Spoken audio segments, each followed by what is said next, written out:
All right. Hello, everyone. This is the first installment where we look at a competitive race, competitive election in the United States, and we see what we can learn about it through the lens of Victory Waves. Victory Waves is an AI that's trained on each individual candidate's voter data, and helps with strategy. It helps with voter outreach, communications, you name it. So we're going to take the Connecticut gubernatorial race that the election is going to happen in 2026, but we already have some candidates that have entered the mix. So I've signed into Victory Waves, victorywaves.com. You can set up a free account. If you're running for office, you get a free campaign strategy. And I'm signed in as Ned Lamont for Connecticut 2026 to see, for the incumbent, what should be their considerations. And we'll look at the challengers as well. But the first thing I see is the win number. So the win number for Connecticut Democratic primary is about 110,000 votes. And the win number for the general election would be close to 200,000 votes. So right off the bat, we see that as soon as we open the account. The other thing that we see is a campaign strategy. I'm just going to click here, open up the strategy that was generated a couple hours ago. I'm just going to open it up in a new tab so I could see. And then we can see kind of like what are the considerations. So we've got the election dates in 2026. We've got our win numbers. We've got the expected turnout, which is, you look at who's voted in similar elections in the past to determine, roughly about how many people are going to vote in the next election. And then let's look at the voter demographics of Connecticut.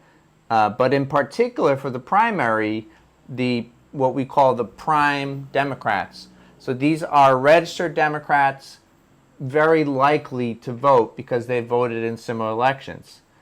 So some numbers. First of all, it's about 220,000 registered Democrats that are considered prime in the state. It says that they lean heavily liberal, about 80% of those prime Democrats. And that's modeled out by our partner L2, the national leader in voter data, and they work with a survey provider, Haystack DNA, which has worked with the Obama and Bernie Sanders campaigns to really ascertain where does the electorate stand. One of the things it calls out is 4 out of 5 Democrats who are likely to vote have a senior in their household. And so issues like Medicare for all, on Social Security, elder care are going to be important. What Victory Waves is able to do is able to scour all the policy positions and say, hey, this is where there could be a vulnerability. Here's how to mitigate it. And so one of those is the veto of a housing bill the past year, as well as some other things.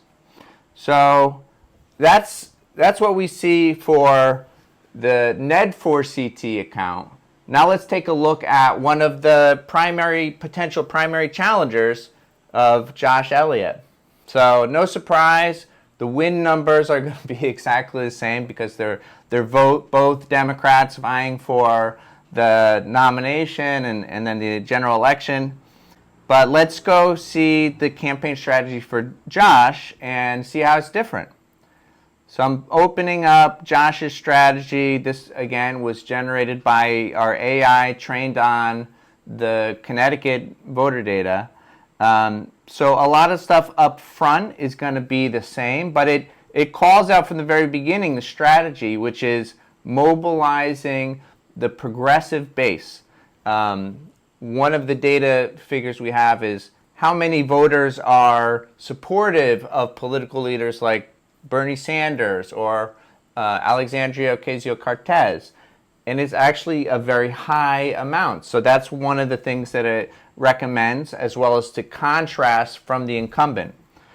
All right, so I'm taking a look at Josh Elliott's campaign strategy that was generated. Win numbers are all the same, but it hits it on the nose from the beginning, which is for a challenger campaign in this type of race, the emphasis is on mobilizing the progressive base. And it specifically mentions, one of the data points we have is who is likely to be supportive of political leaders like Bernie Sanders or Alexandria Ocasio-Cortez. And those numbers for Connecticut prime Democrats are quite high.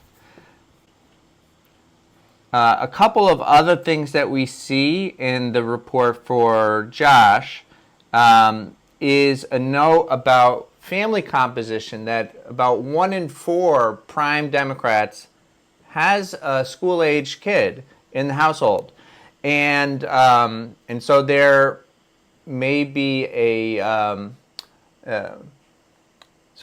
strong support for education reform.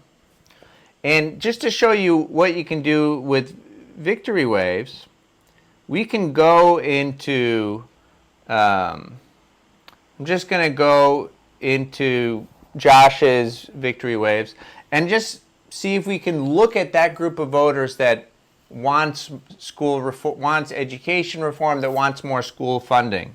So I'm just going to ask the AI for voters that want more school funding. All right, and I see that it created a voter list for me. It says that this list has 447,000 registered voters in the state that support more school funding. And so you see we have a number of options. We can create a canvassing list. We can download a CSV, maybe use it for digital ads or text blast. We can view it on the map. And I'm kind of curious, this 400,000, like what's the geographic distribution of that? What's the party distribution of that? So I'm going to take a look at it on the map. All right. Now I can see this group of voters on the map, definitely leaning heavily blue across the state. We can see the areas where it's highly concentrated. So if you're running a campaign or you know someone who plans to run a campaign, please spread the word. victorywaves.com. They can sign up for free, you automatically get one of these campaign strategies that is generated based off this incredibly rich data, and there's so much more you can do as well. Thank you so much.